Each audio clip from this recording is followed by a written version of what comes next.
Coucou!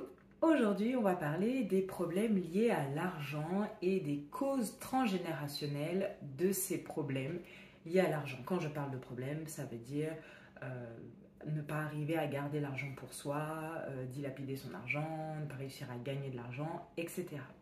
Alors, l'une des causes transgénérationnelles qui entraîne des schémas répétitifs, des problèmes liés à l'argent de génération en génération, c'est un héritage mal partagé. Cet héritage mal partagé entraîne un sentiment d'injustice. Du coup, pour les descendants qui ont été favorisés, eh bien, il peut se développer le fait de vouloir réparer cette injustice en gagnant beaucoup d'argent. Ou se dire que l'argent n'est pas pour eux. Pour les descendants favorisés, peut naître un sentiment de culpabilité qui va pousser à dilapider l'argent. Et donc, on peut aller voir la cause de cet héritage mal partagé. Pourquoi est-ce qu'il y a eu cet héritage mal partagé? La vraie cause, la vraie origine. Est-ce que c'est un secret d'affiliation? Est-ce que c'est une dette morale envers des parents ou des schémas répétitifs? Évidemment. Dans le cas de biens qui ont été mal acquis, qui ont été acquis de façon malhonnête, eh bien, on peut développer un sentiment de culpabilité, de honte, et du coup, de génération en génération, ce sentiment de honte grossit et peut venir cette envie de se débarrasser de ce patrimoine et donc de dilapider tout ce qu'on a reçu.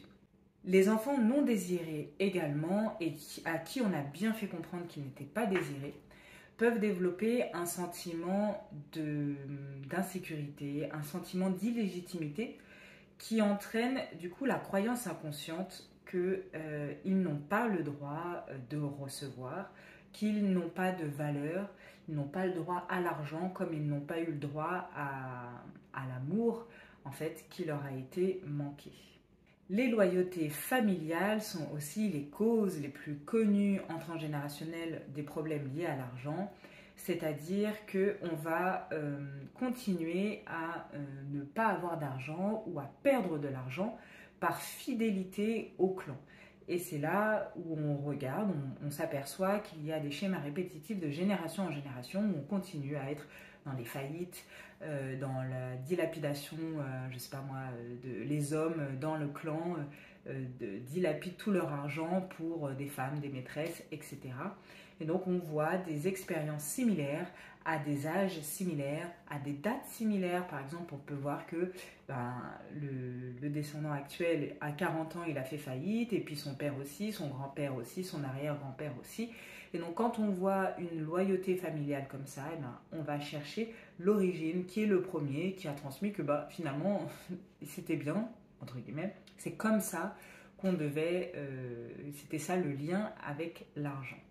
Il y a aussi l'auto-sabotage qui est lié au fait d'avoir peur de faire mieux que ses parents. Donc on va s'auto-saboter pour être sûr de ne pas faire mieux que ses parents, la névrose de classe. Et donc on va, quand je dis auto-sabotage, ça peut être ne pas mettre son réveil le jour de notre entretien, arriver en retard pour telle ou telle chose, oublier ses clés, perdre ses clés de voiture le jour de notre super entretien qui nous permettrait d'avoir une promotion, etc., etc. Dans la prochaine vidéo, je t'expliquerai comment se libérer de toutes ces croyances et de ces schémas répétitifs. Si cette vidéo t'a plu, pense bien à l'enregistrer et à la partager. Tu peux me dire en commentaire si tu te reconnais. Est-ce que tu as des problèmes liés à l'argent? Est-ce que tu te reconnais plutôt dans la loyauté familiale, l'auto-sabotage, un héritage mal partagé ou toute autre chose qui te viendrait à l'esprit? À bientôt!